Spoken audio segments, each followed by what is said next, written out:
Hello, ഇന്ന് നമ്മളൊരു home made കറ്റാർവാഴ ജെല്ല് ഉണ്ടാക്കാൻ പോവാണ് കേട്ടോ. ഞാൻ ഈ വീടിൻ്റെ മേലെയായിരുന്നു കേട്ടോ കറ്റാർവാഴയുടെ തൈ വെച്ചിട്ടുണ്ടായിരുന്നത്. അതിൻ്റെ പിക്ക് ഞാൻ അവിടെ കൊടുക്കാം. ചെറിയൊരു തൈയായിരുന്നു. അപ്പോൾ ഇപ്പോൾ തൽക്കാലം ഞങ്ങളവിടെ വാട്ടർ പ്രൂഫിങ് ചെയ്യണ കാരണം എല്ലാ ചെടികളും അവിടെ നിന്ന് ഒഴിവാക്കുമായിരുന്നു. അപ്പോൾ പിന്നെ ഇതെല്ലാം കൂടിയിട്ട് താഴേക്ക് കൊടുന്നു. അപ്പോൾ ഇനി വീണ്ടും വെച്ച് പിടിപ്പിച്ച് കഴിഞ്ഞാൽ എത്രത്തോളം ഉണ്ടാവും എന്നുള്ളത് അറിയില്ല. അപ്പോൾ അതിൻ്റെ ഇലകളൊക്കെ മുറിച്ചെടുത്തിട്ട് ഒരു ജെല്ലാക്കിയിട്ട് വെച്ച് കഴിഞ്ഞാൽ ഒരു 2 ആഴ്ചത്തോളം യൂസ് ആക്കാൻ പറ്റുമല്ലോ. അപ്പോൾ ഞാൻ പിന്നെ അതൊരു വീഡിയോ ആക്കിയിട്ട് ചെയ്യാമെന്ന് വിചാരിച്ചു കേട്ടോ. അപ്പോൾ ഇത്രയും തണ്ടുകളാണ് ഞാൻ എടുത്തിട്ടുള്ളത്. ഞാൻ ആദ്യമായിട്ടാണ് ഇത്രയും ക്വാണ്ടിറ്റി ചെയ്യുന്നത്. മുന്നേ ഞാൻ ചെറിയൊരു കഷ്ണം വെച്ചിട്ട് ജലാറ്റിനൊക്കെ ഇട്ടിട്ടൊരു പരീക്ഷണം ചെയ്തിട്ടുണ്ടായിരുന്നു. അത് സക്സസ് ആയിരുന്നു. പക്ഷേ അത് വീഡിയോ ഒന്നും എടുത്തിട്ടുണ്ടായിരുന്നില്ല. അപ്പോൾ ഇത്രയും ക്വാണ്ടിറ്റി ഞാൻ ആദ്യമായിട്ടാണ് ചെയ്യുന്നത്. അപ്പോൾ ആദ്യമായിട്ട് നമ്മളെടുത്ത കറ്റാർവാഴ നന്നായിട്ട് കഴുകി വൃത്തിയാക്കണം കേട്ടോ. കുറച്ച് നേരം അതൊന്ന് കുത്തി നിർത്തിയിട്ട് ചെയ്യണം എന്ന് വെച്ചാൽ കാരണം അതിൻ്റെ ഉള്ളിൽ നിന്നൊരു മഞ്ഞ കളറ് ഒരു കറ പോലത്തെ സാധനം വരും. അപ്പോൾ അതെല്ലാം കളഞ്ഞ് നല്ല രീതിയിൽ കഴുകി വൃത്തിയാക്കിയിട്ട് വേണം കേട്ടോ കറ്റാർവാഴ എടുക്കാൻ.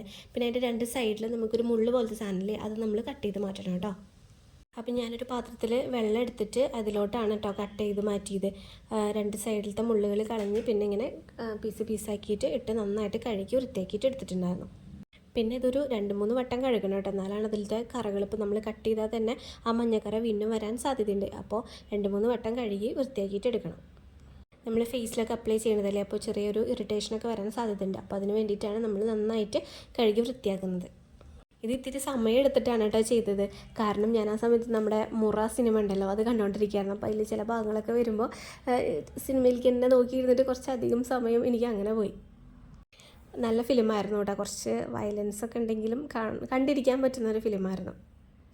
ഇപ്പോൾ വെക്കേഷനൊക്കെ ആയതുകൊണ്ട് വെറും ഫിലിം കാണലാണ് ഇപ്പം എൻ്റെ ഹോബി. കറ്റാർവാഴ ഇങ്ങനെ കട്ട് ചെയ്ത് വൃത്തിയാക്കുമ്പോൾ നമുക്ക് എളുപ്പത്തിൽ അതിൻ്റെ ഫ്ലഷ് കിട്ടും കേട്ടോ. സാധാരണ ഞാൻ ഇത്രയും കളയാറില്ല. ഞാൻ ഭയങ്കര പിശുക്കായതുകൊണ്ട് ഞാൻ ആദ്യം മുള്ള് കളഞ്ഞ് പിന്നെ ഒരു ഭാഗത്തെ തൊലി കളഞ്ഞിട്ട് പിന്നെ സ്പൂണ് വെച്ചിട്ട് ഇങ്ങനെ ചുരണ്ടി എല്ലാ പൾപ്പും ഇങ്ങനെ എടുക്കാറാണ് കേട്ടോ പതിവ്. പക്ഷേ ഇപ്പോൾ കുറച്ച് അധികമുള്ള കാരണമാണ് ഞാൻ കുറച്ച് പോയാലും കുഴപ്പമില്ലല്ലോ എന്ന് വിചാരിച്ചിട്ട് ഇങ്ങനെ ഈ മെത്തേഡിൽ ചെയ്തത്. അപ്പോൾ നമ്മുടെ എല്ലാ പീസസും നമ്മൾ തൊലികളൊക്കെ കളഞ്ഞ് അതിൻ്റെ ഫ്ലഷ് മാത്രം എടുത്തിട്ട് നന്നായിട്ട് കഴുകി വൃത്തിയാക്കുന്നുണ്ട് കേട്ടോ. ഈ ഒരു കറ്റാർവാഴ ജെല്ല് നമ്മൾ കെമിക്കൽസോ പ്രിസർവേറ്റീവ്സോ ഒന്നും ഇടാണ്ടാണ് കേട്ടോ ഉണ്ടാക്കുന്നത്. അതുകൊണ്ട് തന്നെ നമുക്ക് ഡയറക്റ്റ് സ്കിന്നിൽ അപ്ലൈ ചെയ്യാൻ പറ്റും. ചെറിയ കുട്ടികൾക്ക് യൂസ് ആക്കണോണ്ടും യാതൊരു പ്രശ്നവുമില്ല. അപ്പം നമ്മുടെ കറ്റാർവാഴ നന്നായിട്ട് കഴുകി എടുത്തിട്ടുണ്ട് കേട്ടോ. ഇപ്പം തന്നെ അത് കാണുമ്പോൾ നമുക്കൊരു ക്രിസ്റ്റൽ ഫോമിലായിട്ടാണ് കേട്ടോ കിട്ടുന്നത്. അപ്പോൾ ആ കഴുകിയെടുത്ത വെള്ളം ഉണ്ടല്ലോ, ആ വെള്ളം നമ്മൾ തൊട്ട് നോക്കുമ്പോൾ തന്നെ നല്ലൊരു കൊഴുപ്പ് ആ ഒരു കൺസിസ്റ്റൻസിയിലാണ് ആ വെള്ളം ഉണ്ടായിരുന്നത്. അപ്പോൾ മോള് കുറച്ച് നേരം അതിൽ ഇരുന്ന് കളിക്കുന്നുണ്ടായിരുന്നു. നമ്മൾ താളിയൊക്കെ ഉണ്ടാക്കില്ലേ, ചെമ്പരത്തി താളി, അതിൻ്റെ ഒരു ഇതിലായിരുന്നു. അപ്പോൾ നമ്മളിനി കഴുകിയെടുത്ത കറ്റാർവാഴ മിക്സിയിലിട്ടിട്ട് നന്നായിട്ട് അരച്ചെടുക്കുക കേട്ടോ. എക്സ്ട്രാ വെള്ളമൊന്നും ഇതിലേക്ക് ആഡാക്കേണ്ട കാര്യമില്ല കേട്ടോ. അപ്പം നമ്മുടെ കറ്റാർവാഴ നന്നായിട്ട് അടിച്ചെടുത്തിട്ടുണ്ട് കേട്ടോ. ഇനി നമുക്കിതിലേക്ക് ആഡാക്കേണ്ടത് ഒരു ഉരുളൻകിഴങ്ങാണേ. അപ്പോൾ നമുക്ക് വേണ്ടത് ഒരു ഇടത്തരം വലിപ്പമുള്ള ഉരുളൻകിഴങ്ങാണ്. അതും ഇതുപോലെ നന്നായിട്ട് കഴുകി വൃത്തിയാക്കി തൊലികളെല്ലാം കളഞ്ഞ് മിക്സിയിലിട്ടിട്ട് നന്നായിട്ട് അടിച്ചെടുക്കുക. ഞാനിതിലേക്ക് വേറെ എക്സ്ട്രാ വെള്ളമൊന്നും ആഡ് ചെയ്തിട്ടുണ്ടായിരുന്നില്ല. നമ്മൾ നേരത്തെ അടിച്ച് വെച്ച കറ്റാർവാഴ ഉണ്ടല്ലോ, അതിൽ നിന്ന് 2 സ്പൂണ് ഒഴിച്ചിട്ടാണ് കേട്ടോ ഞാൻ ഈ പൊട്ടാറ്റോ അടിച്ചെടുത്തത്. അപ്പം നമ്മൾ അരച്ചെടുത്ത പൊട്ടാറ്റോ ഞാൻ നേരെ പാനിലോട്ടാണ് കേട്ടോ മാറ്റിയത്. പാനിലോട്ട് മാറ്റിയിട്ട് ചെറുതായിട്ട് കുറുക്കിയെടുക്കണം. അപ്പം നമ്മുടെ പാനൊന്ന് ചെറുതായിട്ട് ചൂടായിട്ട് വരുമ്പോൾ അടിച്ച് വെച്ച പൊട്ടാറ്റോയുടെ ജ്യൂസ് അതിലോട്ട് ഒഴിച്ചു കൊടുത്തിട്ട് നന്നായിട്ട് കുറുക്കിയെടുക്കുക. നമ്മൾ പിള്ളേർക്ക് കുറുക്കൊക്കെ ഉണ്ടാക്കില്ലേ, ആ ഒരു കൺസിസ്റ്റൻസിയിൽ കിട്ടണം കേട്ടോ. അങ്ങനെ ഒരു കുറുക്കാവുന്നത് വരെ നമ്മൾ നന്നായിട്ട് ഇളക്കി കൊടുക്കുക.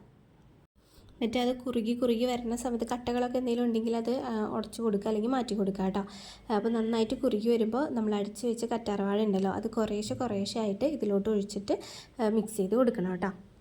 കറ്റാർവാഴ ഒഴിച്ചതിന് ശേഷം വല്ലാണ്ട് തിളയ്ക്കാനൊന്നും നിൽക്കരുത് കേട്ടോ. ചെറിയ ചൂടിൽ വെച്ചിട്ട് വേണം നമ്മളിത് ചെയ്യാൻ. രണ്ടും കൂടിയിട്ട് നന്നായിട്ട് മിക്സായി കഴിഞ്ഞ് കഴിഞ്ഞാൽ നമുക്കത് ഫ്ലെയിം ഓഫ് ചെയ്യാം. അപ്പോൾ ഞാൻ കുറേശ്ശെ ആയിട്ടാണ് കേട്ടോ എൻ്റെ കറ്റാർവാഴ അതിലോട്ട് ഒഴിച്ചു കൊടുത്തത്. അത് ഒഴിച്ചു കൊടുത്തിട്ട് നന്നായിട്ട് ഞാൻ മിക്സ് ചെയ്തിട്ട് എടുത്തു. പിന്നെ ഇതിൽ നമ്മൾ മറ്റ് കെമിക്കൽസോ പ്രിസർവേറ്റീവ്സോ ഒന്നും ആഡാക്കുന്നില്ല കേട്ടോ. അതുകൊണ്ട് തന്നെ കടയിൽ നിന്ന് മേടിക്കുന്ന അലോവേറ ജെല്ലിൻ്റെ ആ ഒരു കൺസിസ്റ്റൻസി, ആ രൂപമൊന്നും നമ്മളിതിൽ പ്രതീക്ഷിക്കേണ്ട. പക്ഷേ അതിനേക്കാൾ നല്ല എഫക്റ്റീവായത് നല്ല ഗുണമുള്ള ഒരു കറ്റാർവാഴ ജെല്ലാണ് കേട്ടോ ഇത്. ഉരുളൻകിഴങ്ങ് ചേർക്കുന്നത് കൊണ്ട് തന്നെ സ്കിന്നിന് നല്ല ഒരു ബ്രൈറ്റ്നസ്സും വൈറ്റ്നസ്സും കിട്ടാൻ ഈ ഉരുളൻകിഴങ്ങ് നമ്മളെ ഹെൽപ്പ് ചെയ്യും കേട്ടോ. നമ്മുടെ മുഖത്ത് വരുന്ന പാടുകളും അതുപോലെ തന്നെ റാഷസ്, കരുവാളിപ്പ് അതൊക്കെ മാറാൻ അലോവേര ജെല്ല് നമ്മളെ ഹെൽപ്പ് ചെയ്യും കേട്ടോ. ഉറങ്ങാൻ കിടക്കുന്ന സമയത്തൊന്ന് തേച്ച് കഴിഞ്ഞ് കഴിഞ്ഞാൽ നല്ല എഫക്റ്റീവാണ്. അപ്പോൾ നമ്മുടെ ഉണ്ടാക്കി വെച്ച കൂട്ട് ചൂടാറി കഴിഞ്ഞ് കഴിഞ്ഞാൽ ചെറിയ ബോട്ടിലാക്കിയിട്ട് നമുക്കിത് യൂസ് ചെയ്യാം കേട്ടോ. ഫ്രിഡ്ജിൽ വെച്ചിട്ട് യൂസ് ചെയ്യണം. 2 ആഴ്ച വരെ നമുക്കിത് ഫ്രിഡ്ജിൽ വെച്ച് യൂസ് ചെയ്യാൻ പറ്റും കേട്ടോ. ഒന്ന് ഫ്രിഡ്ജിൽ വെച്ച് കഴിഞ്ഞ് കഴിഞ്ഞാൽ കുറച്ചും കൂടെ കട്ടി